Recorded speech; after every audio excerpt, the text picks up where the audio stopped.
ہم رشتہ کرتے ہیں جی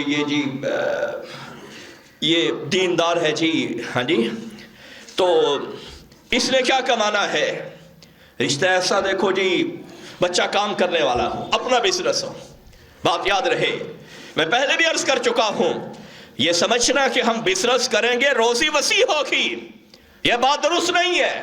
اتنی روزی ملے گی جتنی اللہ ذوالجلال والاکرام نے ماں کے پیٹ میں لکھی ہوئی ہے. جب انسان 4 ماہ کا ہوتا ہے، صحیح بخاری مسلم کی حضرت عبداللہ بن مسعود رضی اللہ تعالی عنہ کی یہ حدیث ہے، اعوذ باللہ من الشیطان الرجیم، بسم اللہ الرحمن الرحیم، وَأَنكِحُوا الْأَيَامَ مِنكُمْ وَالصَّالِحِينَ مِنْ عِبَادِكُمْ وَإِمَائِكُمْ.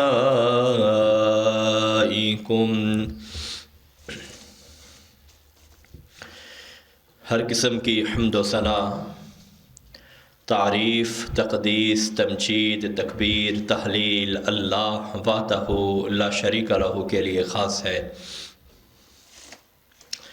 ان گنت، لا تعداد، لا محدود، بے انتہا درود و سلام ہو سید الاولین والآخرین، امام کائنات، فخر موجودات، احمد مجتبی حضرت محمد مصطفیٰ صلی اللہ علیہ وسلم کی ذات گرامی پہ اللہ ذوالجلال والاکرام کی بے انتہا رحمت نازل ہو ان ہستیوں پہ جنہوں نے اپنی ازدواجی زندگی اللہ کے احکام کے مطابق اور رسول اللہ صلی اللہ علیہ وسلم کی شریعت کے مطابق آپ کی سیرت طیبہ کے مطابق گزاری، جن میں سب سے پہلے حضرات صحابہ کرام ہیں، پھر تابعین اعظام ہیں، پھر تبع تابعین ہیں.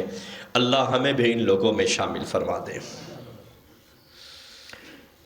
میں آپ کی خدمت میں عرض کر رہا ہوں کہ جب بھی اپنے بیٹے یا بیٹی کا رشتہ کرنا ہو، دینی رشتے کا انتخاب کیجئے. یہ دیکھیے کہ بیٹا نمازی ہے، بیٹی نمازی ہے، اور کوئی خوبی ہو یا نہ ہو، اس خوبی کا پایا جانا از حد ضروری ہے.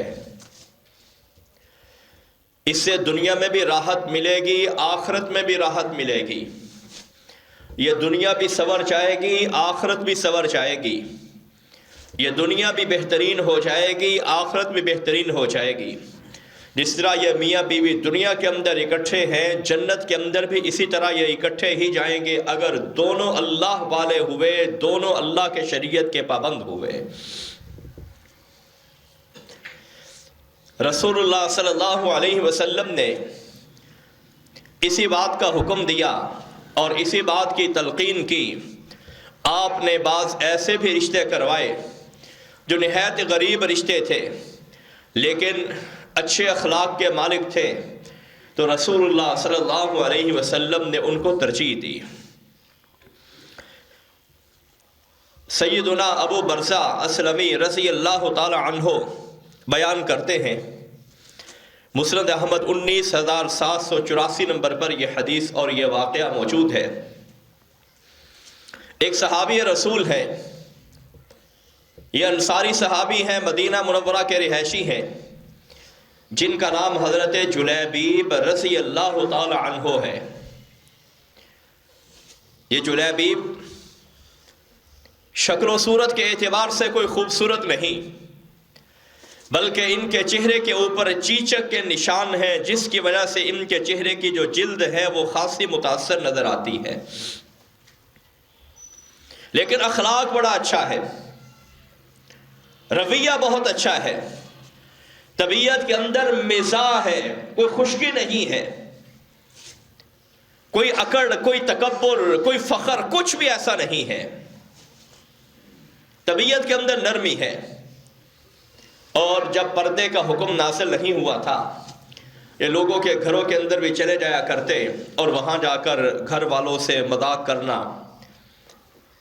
حضرت ابو برزہ اسلمی رضی اللہ تعالی عنہ جو اس واقعے کے راوی ہیں بیان کرتے ہیں، میں نے اپنی بیوی کو یہ حکم دیا کہ ہمارے اس گھر میں جلیبیب نے نہیں آنا، اگر جلیبیب آیا تو میں آپ کے ساتھ بہت ہی برا برتاؤ کروں گا، لا فعلن کذا و کذا۔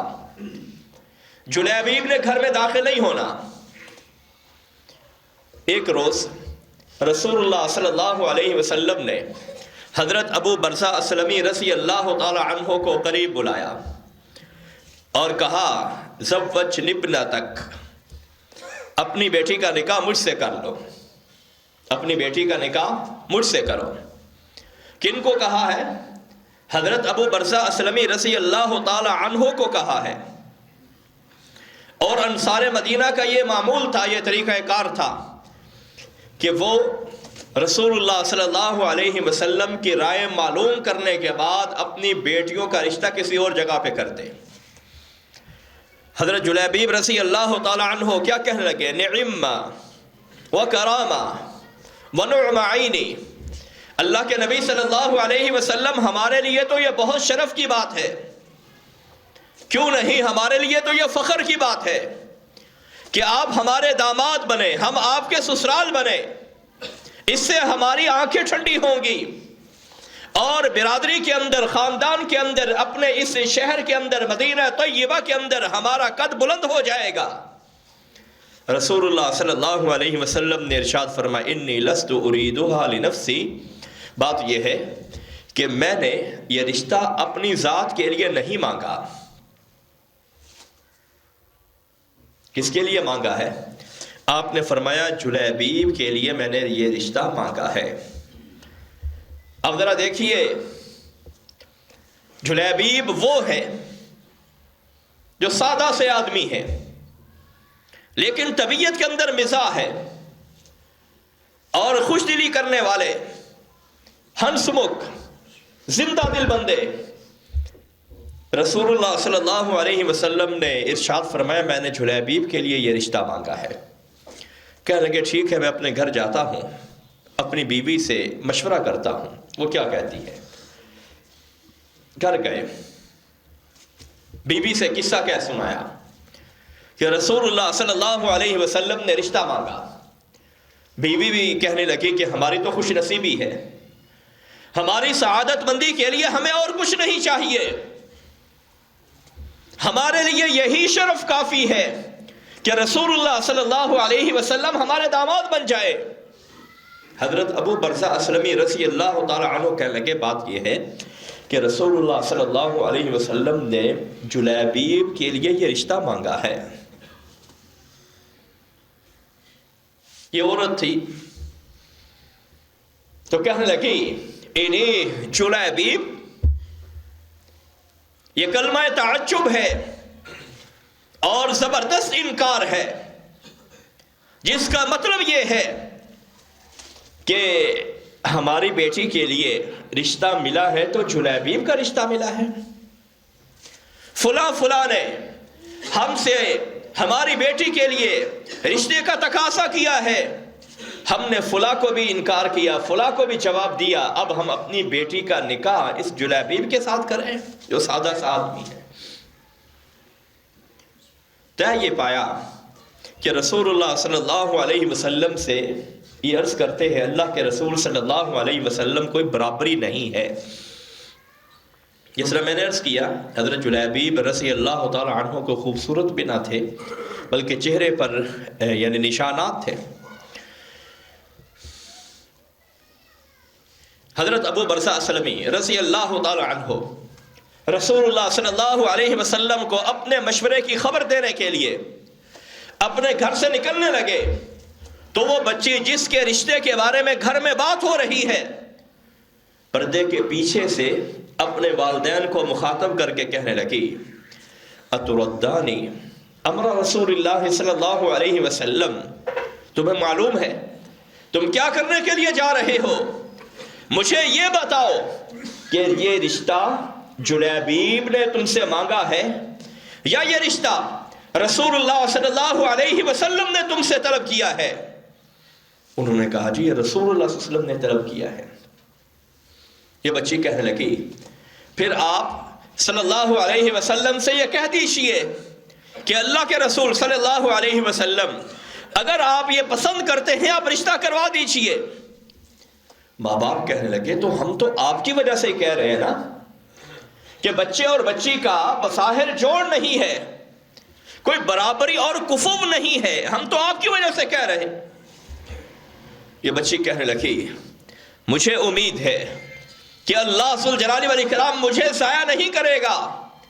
حضرت ابو برزہ اسلمی رضی اللہ تعالی عنہ نے جب اپنی بیٹی کی بات کو سنا، مسجد نبوی میں رسول اللہ صلی اللہ علیہ وسلم کی خدمت میں حاضر ہوئے اور عرض کی اللہ کے رسول صلی اللہ علیہ وسلم جیسے آپ کا جی چاہتا ہے آپ کر دیجئے۔ رسول اللہ صلی اللہ علیہ وسلم نے حضرت جلیبیب رضی اللہ تعالی عنہ کا نکاح اس خاتون سے، اس بچی سے کر دیا، اس لڑکی سے کر دیا، اور آپ صلی اللہ علیہ وسلم نے اس موقع پر یہ دعا ارشاد فرمائی اللہم صب علیہا الخیر صبا ولا تجعل عیشہا قدًا قدا۔ اللہ اس بچی نے میری وجہ سے، میری اطاعت کی وجہ سے، میری بات کا بھرم رکھنے کے لیے، میری بات کے اندر وزن ڈالنے کے لیے اس نے ایسا رشتہ قبول کیا ہے جو بظاہر موافقت اور مطابقت نہیں رکھتا۔ یا اللہ اس بچے کے اوپر خیر و برکت کی بارش نازل فرما دے۔ وَلَا تَجْعَلْ عِيشَهَا قَدًّا قَدًّا۔ اللہ زندگی کی بڑی تلخیاں ہوتی ہیں، بڑی مشکلات ہوتی ہیں، بڑی کٹھنائیاں ہوتی ہیں، یہ زندگی کا سفر انہی چیزوں سے بھرا پڑا ہے، مگر اللہ اس بچے کی پوری زندگی میں جتنی بھی مشکلات ہیں اپنی خاص مہربانی سے ساری ختم فرما دے۔ اور اس کا نتیجہ یہ نکلا کہ صحابہ کرام اور تابعین وغیرہ بیان کرتے ہیں ہم نے دیکھا انصار مدینہ میں سے سب سے زیادہ اگر کوئی خرچ کرنے والی خاتون تھی تو یہ حضرت جلیبیب رضی اللہ تعالی عنہ کی بیوی تھی۔ اور ظاہر بات ہے خرچ بھی کب ہوا جاتا ہے جب انسان کے پاس بہت سارا مال ہو، تبھی انسان بہت زیادہ خرچ کرتا ہے۔ جس کی محدود آمدن ہے ظاہر بات ہے اس نے خرچ بھی اسی حساب سے کرنا ہے۔ تو اللہ کے راستے میں جو خرچ کیا کرتی تو یہ سب سے زیادہ خرچ کیا کرتی یہ رسول اللہ صلی اللہ علیہ وسلم کی اس دعا کا ثمرہ تھا۔ اب یہ حضرت جلیبیب رضی اللہ تعالی عنہ جو دنیا کی نگاہوں میں ایسے ہیں کہ لوگ ان کو رشتہ دینے کے لیے بھی تیار نہیں ہے، لیکن اللہ کے ہاں ان کا کیا رتبہ ہے، رسول اللہ صلی اللہ علیہ وسلم کے ہاں ان کا کیا مرتبہ ہے وہ بھی سن لیجئے۔ حضرت ابو برزہ اسلمی رضی اللہ تعالی عنہ ہی بیان کرتے ہیں، صحیح مسلم 2472 نمبر پر یہ واقعہ اور یہ حدیث موجود ہے۔ ایک مرتبہ مدینہ منورہ پہ کسی نے شب خون مارا، حضرت جلیبیب رضی اللہ تعالی عنہ یہ تیار ہوئے، رسول اللہ صلی اللہ علیہ وسلم کے ساتھ یہ بھی باہر نکلے، ایک غزوے کے اندر چھوٹا سا یہ غزوہ تھا، چھوٹی سی یہ جنگ تھی، اس کے اندر شریک ہوئے، جنگ کا اختتام ہوا، رسول اللہ صلی اللہ علیہ وسلم کے پاس مجاہدین اسلام موجود ہیں، غازیان اسلام موجود ہیں، آپ نے صحابہ اکرام سے سوال کیا هل تفقدون من احد، میرے صحابہ کون کون شہید ہوا، ہمیں کون ایسا بندہ ہے جو مدینہ طیبہ سے نکلتے وقت ہمارے قدم بقدم تھا اب ہمارے اندر موجود نہیں ہے۔ صحابہ کرام نے کہا اللہ کے رسول صلی اللہ علیہ وسلم فلاں بھی شہید ہو گیا، فلاں بھی شہید ہو گیا، فلاں بھی شہید ہو گیا۔ آپ نے دوسری مرتبہ پھر سوال کیا هل تفقدون من احد، میرے صحابہ مجھے اور بتاؤ اور کون کون سے ہیں جنہوں نے جام شہادت پیا ہے، اور کون کون سے ہیں جنہوں نے شہادت کا تاج اپنے سروں پہ سجایا ہے۔ صحابہ کرام نے پھر عرض کی اللہ کے رسول صلی اللہ علیہ وسلم فلاں بھی شہید ہو گیا، فلاں بھی شہید ہو گیا، فلاں بھی شہید ہو گیا۔ آپ صلی اللہ علیہ وسلم نے تیسری مرتبہ پھر ارشاد فرمایا میرے صحابہ ذرا مجھے بتاؤ تو صحیح اور کون کون شہید ہوا ہے۔ صحابہ کرام نے پھر بتایا فلاں بھی شہید ہوا، فلاں بھی شہید ہوا، فلاں بھی شہید ہوا۔ پہلی مرتبہ حضرت جلیبیب رضی اللہ تعالی عنہ کا نام نہیں آیا، دوسری مرتبہ شہداء کی جب لسٹ پیش کی گئی اس میں بھی ان کا نام نہیں آیا، تیسری مرتبہ جب شہداء کی لسٹ پیش کی گئی، فہرست بتائی گئی، اللہ کے رسول صلی اللہ علیہ وسلم فلاں فلاں شہید ہے، پھر بھی ان کا نام نہیں آیا۔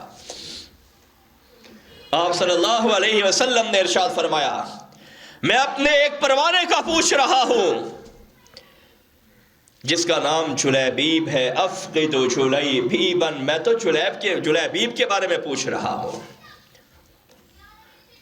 آپ صلی اللہ علیہ وسلم نے ارشاد فرمایا، فَاطْلُبُوا، اس کو تلاش کرو۔ صحابہ اکرام میدان مقتل کے اندر گئے، تلاش کیا، کیا دیکھتے ہیں؟ حضرت جلیبیب رضی اللہ تعالی عنہ شہید ہوئے پڑے ہیں، اور ان کے ارد گرد ایک دو کافر نہیں، 7 کافر مردار ہوئے پڑے ہیں۔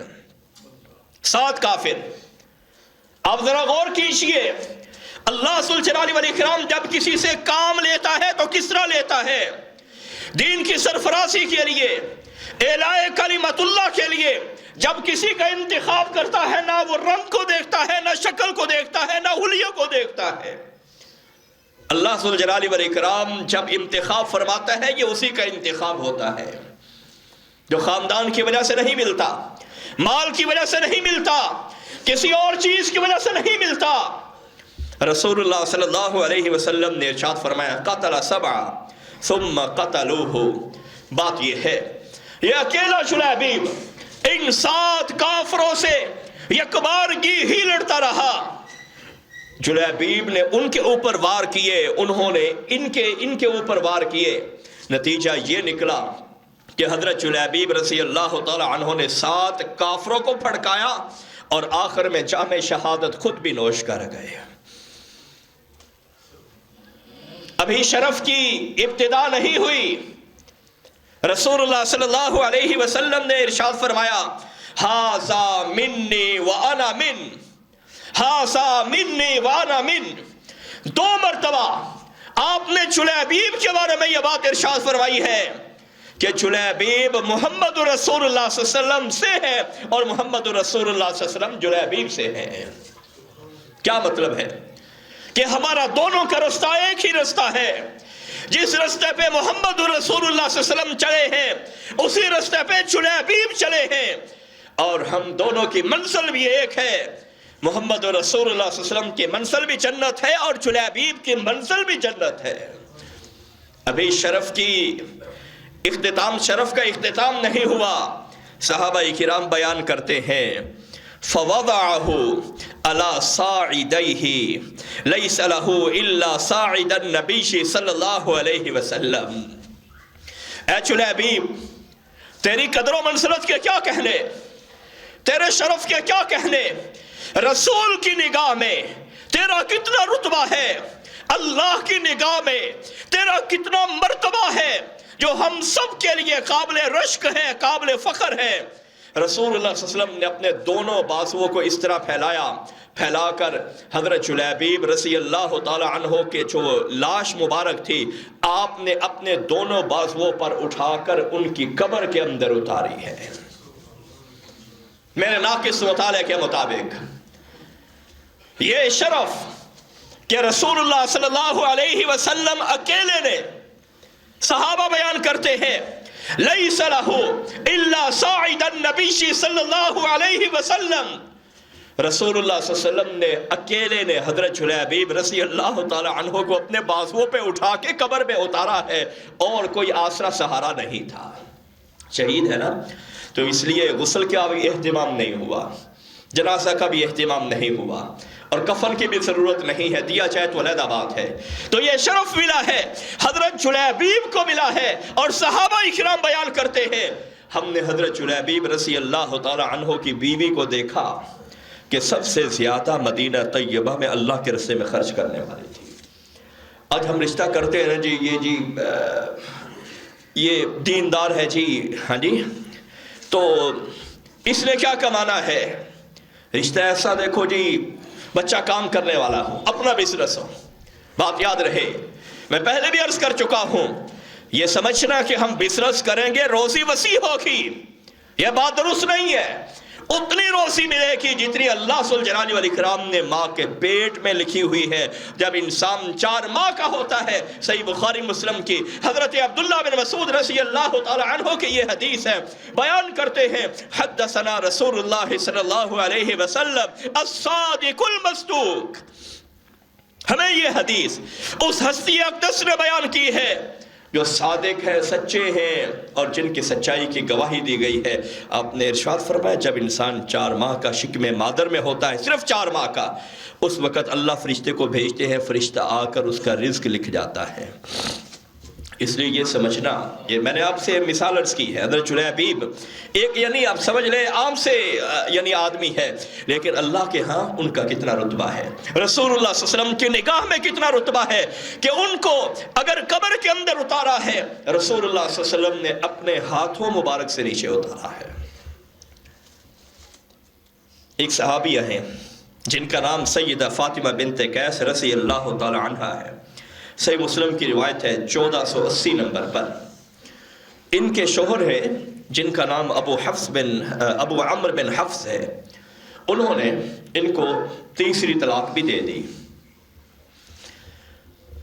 اور یہ خود حضرت علی رضی اللہ تعالی عنہ کے ساتھ ملک یمن میں جنگ میں شریک تھے۔ ان کے شوہر نے ایک آدمی کو اپنا وکیل بنایا کہ تم نے یہ طلاق دینی ہے میری طرف سے میری بیوی کو۔ اس نے طلاق دی، اور طلاق دینے کے ساتھ اس نے کچھ کھانے کے لیے یہ جو جو ہوتی ہے، یہ جو ہوتی جس طرح ہمارے گندم استعمال ہوتی ہے، عرب کے ہاں جو استعمال ہوتا ہے، الشعیر عربی میں اس کو کہتے ہیں۔ یہ فاطمہ ناراض ہوئی کہ میرے لیے بس یہی؟ وہ وکیل کہنے لگا بات یہ ہے کہ آپ کے شوہر نے آپ کو تیسری طلاق بتہ دی ہے۔ بتہ کا مطلب یہ ہے تعلق ختم ہے، اب آپ کا نان و نفقہ، کھانے پینے کی ذمہ داری، لباس کی ذمہ داری، علاج کی ذمہ داری، رہائش کی ذمہ داری آپ کے سابقہ شوہر پر نہیں ہے، عدت آپ نے اسی طرح ہی گزارنی ہے۔ یہ عورت رسول اللہ صلی اللہ علیہ وسلم کی خدمت اقدس میں حاضر ہوئی، قصہ کہہ سنایا۔ آپ صلی اللہ علیہ وسلم نے ارشاد فرمایا اسی طرح ہی بات ہے، جب شوہر نے تیسری طلاق دے دی، اب تمہاری کوئی چیز اس کے ذمے نہیں ہے، لہذا تم اپنا بندوبست کرو۔ کہنے لگے اللہ کے رسول صلی اللہ علیہ وسلم میرے پاس تو کوئی گھر بھی نہیں ہے۔ آپ نے کہا اچھا تم اس طرح کرو، ایک صحابی ہے، ایک صحابیہ ہے جن کا نام حضرت ام شریک رضی اللہ تعالی عنہا ہے، ام شریک کے گھر کے اندر تم چلے جاؤ۔ پھر آپ صلی اللہ علیہ وسلم نے ارشاد فرمایا بات یہ ہے کہ ام شریک کا وہ گھر ہے جو ایک مہمان خانہ ہے، کہ جو مہاجرین صحابہ کرام ہجرت کر کے مدینہ طیبہ میں پہنچتے ہیں، وہ انہی کے گھر آ کر پڑاؤ کرتے ہیں اور کھانا وغیرہ انہی کے گھر سے کھاتے ہیں۔ کئی لوگوں کو اللہ تعالیٰ نے بڑی برکت سے نوازا ہوتا ہے، جتنے بھی مہمان آ جائیں ساروں کو وہ کھانا کھلاتے ہیں، کبھی ان کا دسترخوان چھوٹا نہیں پڑا، ان کے دسترخوان میں اللہ تعالیٰ نے کبھی کمی ڈالی ہی نہیں ہے، وہ ہر وقت ہی پکاتے رہتے ہیں، ان کا چولہا صبح سے چلتا ہوا رات گئے تک چلتا رہتا ہے۔ تو آپ نے کہا ام شریک کے گھر چلی جاؤ۔ پھر کہنے لگے رسول اللہ صلی اللہ علیہ وسلم نے ارشاد فرمایا ام شریک کے گھر تو مرد حضرات آتے ہیں، آپ اس طرح کیجئے، ایک نابینا صحابی ہے، مؤذن رسول ہے، مؤذن مسجد نبوی ہے، حضرت عبداللہ بن ام مکتوم رضی اللہ تعالی عنہ، آپ ان کے گھر میں جائیں اور جا کر عدت پوری کریں۔ اور آپ نے ارشاد فرمایا جب تمہاری عدت پوری ہو جائے تو پھر تم مجھ سے رابطہ کرنا، اور اپنے طور پر کوئی نیا رشتہ نہ کرنا۔ عدت پوری ہوئی تو رسول اللہ صلی اللہ علیہ وسلم کی خدمت میں حاضر ہوئی، آ کر عرض کرنے لگی اللہ کے رسول صلی اللہ علیہ وسلم مجھے 2 بندوں نے نکاح کا پیغام بھیجا ہے، ایک حضرت معاویہ امیر معاویہ بن سفیان رضی اللہ تعالیٰ عنہ، اور دوسرے حضرت ابو جہم رضی اللہ تعالیٰ عنہ۔ 2 بندوں نے مجھے پیغام بھیجا ہے۔ رسول اللہ صلی اللہ علیہ وسلم نے اب دونوں بندوں کی کیفیت کا ذکر کیا اور ہمیں یہ بات بتائی ہے کہ جب تم سے کوئی رشتے کا مشورہ کرے تم نے اس کو صحیح مشورہ دینا ہے، یہ امانت ہے۔ ایک عورت نے زندگی گزارنی ہے ایک مرد کے ساتھ، اسی طرح ایک مرد نے زندگی گزارنی ہے ایک عورت کے ساتھ، جس طرح کہ وہ لوگ ہوں رشتہ کرنے سے پہلے اگر کوئی آپ سے مشورہ کرتا ہے اس سے صحیح بات کیجیے، اور اس کی ذمہ داری ہے کہ وہ اس بات کو اسی جگہ پہ رہنے دے، وہ اس بات کو اسی جگہ پہ رہنے دے۔ ہمارے معاشرے میں لوگوں کی دین سے دوری ہے، ایسی یعنی مثالیں بھی موجود ہیں۔ اگر کسی نے کسی سے پوچھا ہے کہ ہمیں اپنے بچے کا رشتہ کرنا ہے، انہوں نے مشورہ دیا کہ ہمیں ان کے اندر یہ خوبی نظر آئی ہے، یہ خامی نظر آئی ہے۔ خامی جب انہوں نے بتائی، اب ہوا یوں کہ جب دل چاہتا ہو تو پھر رشتہ ہو گیا۔ رشتہ ہونے کے بعد اب اندازہ کیجئے ظلم کی انتہا، چغل خوری کی انتہا۔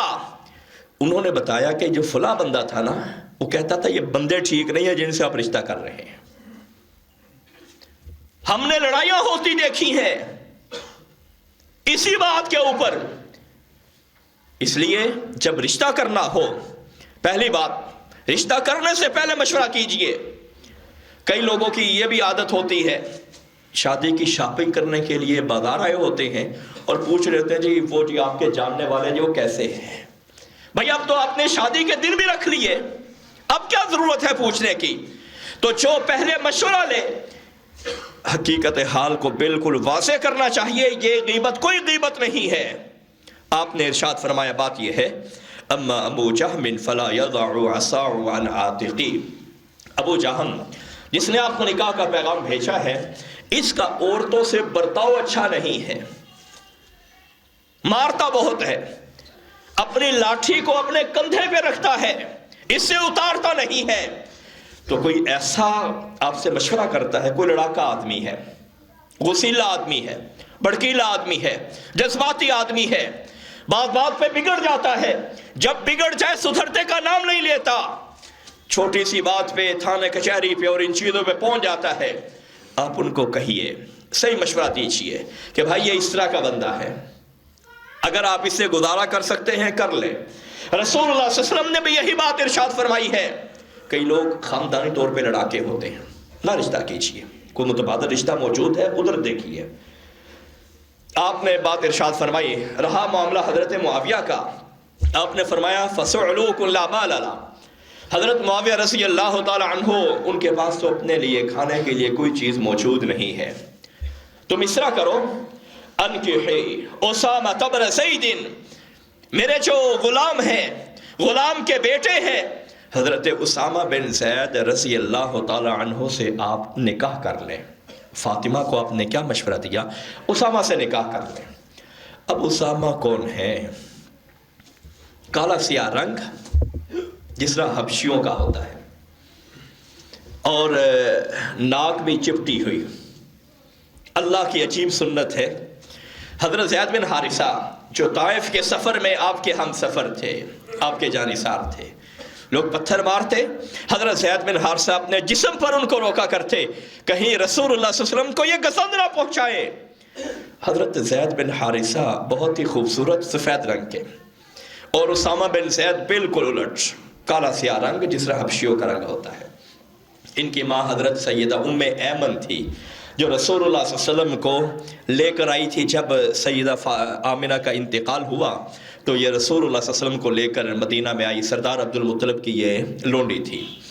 تو رسول اللہ صلی اللہ علیہ وسلم نے ام ایمن کا نکاح حضرت زید سے کیا، تو حضرت زید سے حضرت اسامہ پیدا ہوئے۔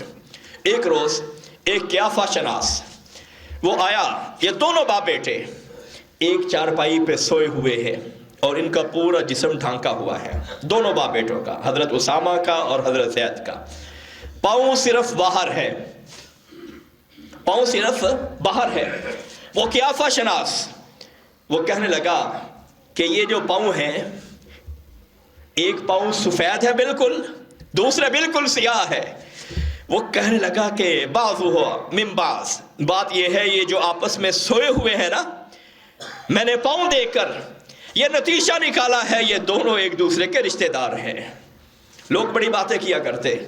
رسول اللہ صلی اللہ علیہ وسلم سیدہ عائشہ کو فرمانے لگے، صحیح بخاری وغیرہ کی روایت ہے، حضرت عائشہ بیان کرتی ہیں آپ کا چہرہ خوشی سے دمک چکا، چمک اٹھا جس طرح 14ویں کا چاند ہوتا ہے، آپ نے فرمایا یہ جو قیافہ شناس آیا ہے نا، اس نے کہا کہ یہ دونوں پاؤں ایک جیسے ہیں، یہ ایک ہی خاندان سے تعلق رکھنے والے ہیں، گویا یہ دونوں باپ بیٹے ہیں۔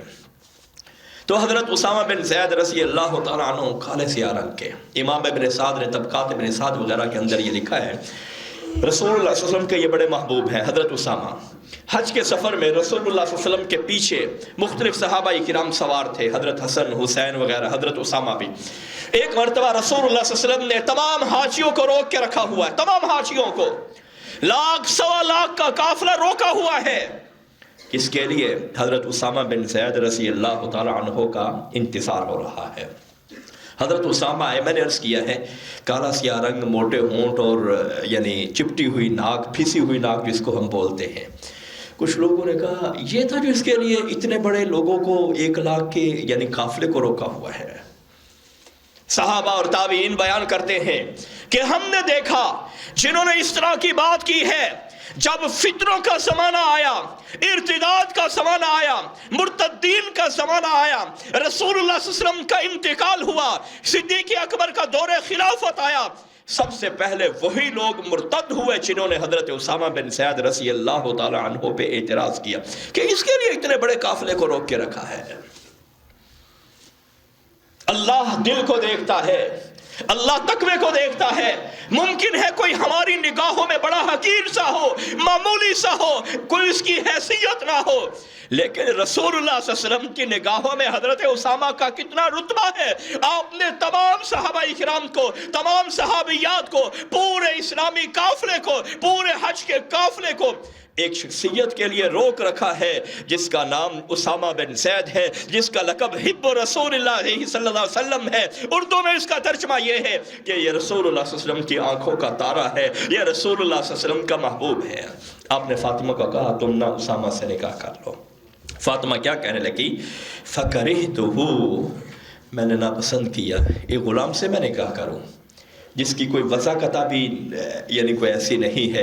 پھر فاطمہ خود بیان کرتی ہیں رسول اللہ صلی اللہ علیہ وسلم نے مجھے جب ایک ارشاد فرمایا، میں نے نکاح کیا، اللہ ذوالجلال والاکرام نے میری دنیا ہی بدل ڈالی، خیر و برکت کے انبار ہی میرے گھر کے اندر لگ گئے۔ اللہ ذوالجلال والاکرام نے مجھے اتنی خوشیاں عطا فرمائی کہ میں فخر کرتی ہوں، میں رشک کرتی ہوں کہ میرا نکاح رسول اللہ صلی اللہ علیہ وسلم نے اسامہ بن زید سے کیا ہے، اور اللہ ذوالجلال والاکرام نے مجھے دن اور رات کے اندر بے انتہا ترقیاں اور عروج بخشا ہے، میری عزتوں کے اندر اضافہ کیا ہے کہ میرا نکاح اس سے ہوا ہے جو رسول اللہ صلی اللہ علیہ وسلم کی آنکھوں کا تارا ہے۔ اللہ ذوالجلال والاکرام ہم سب کو دین سمجھنے کی، اس کے مطابق زندگی گزارنے کی توفیق عطا فرمائے۔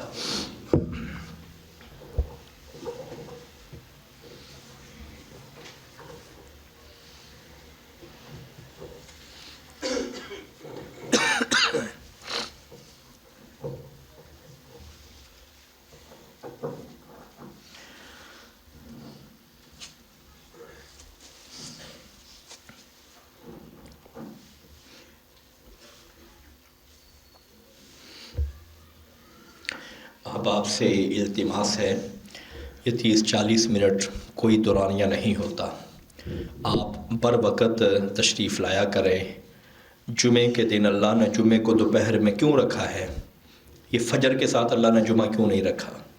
یا اس کو عشاء کے ساتھ جمعہ کیوں نہیں رکھا کہ جمعہ عشاء کے بعد ہوگا؟ اس لیے کہ آپ دوپہر میں کہیں دور دراز سے بھی اللہ کے گھر میں حاضر ہوتے ہیں، آپ پہنچ جائیں، تو اس لیے اس میں کوتاہی نہ کیا کرے۔ جب میں ممبر پہ بیٹھ جاتا ہوں نا، اس وقت جو فرشتے یعنی حاضری کے لیے مسجد کے دروازے پر ہوتے ہیں وہ آ جاتے ہیں، جو اس کے بعد اللہ کے گھر میں حاضر ہوتے ہیں وہ سارے غیر حاضر ہوتے ہیں، تو اس لیے اس چیز کا اہتمام کیجیے۔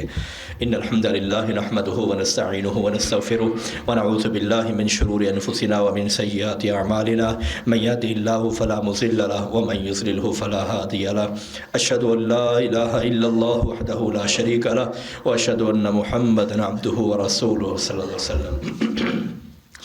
میں آپ کی خدمت میں عرض کر رہا ہوں، اگر دنیا بہتر کرنی ہے، آخرت بہتر کرنی ہے، قبر بہتر کرنی ہے، میدان محشر بہتر کرنا ہے، میاں اور بیوی دونوں نے اکٹھے جنت میں جانا ہے، تو پھر دنیا کے اندر نمازی رشتہ تلاش کیجئے۔